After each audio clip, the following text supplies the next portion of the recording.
How would you feel if the ticks you encounter on your hikes in the Scottish Highlands would carry a disease which can kill more than 30% of infected people? This is not a reality to us yet. However, it is to Ugandans, and most of them are unaware of it. My name is Marina, and I am working on understanding more about the virus, which is causing a deadly disease. The disease is characterized by fever, bleeding, multi-organ failure, and possible death. And the virus is called CCHFV, which is the short version of the long version here on my slide. Crimea and Congo are both endemic areas for the virus, where the virus was found first. However, it is a widespread virus, which is also spreading even more due to climate change.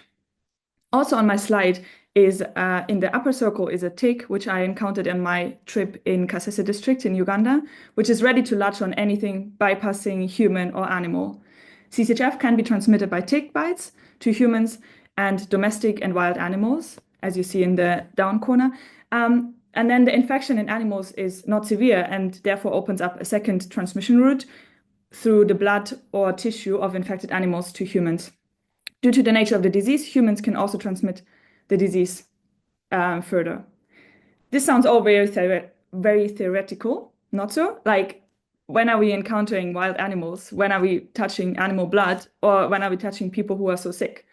This is very theoretical to us, but we don't know that, but people in Uganda do. And this was my first step in the PhD, to find out from the people living in the area in which ways they could get into contact with the virus.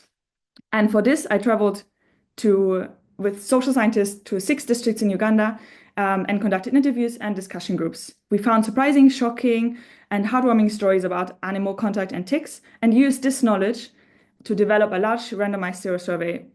This means we tested up to 2,000 people for specific antibodies as assigned to the exposure to CCHFV, and compared these positive results to behaviors, living situations, environment, or areas which could correlate to high exposure.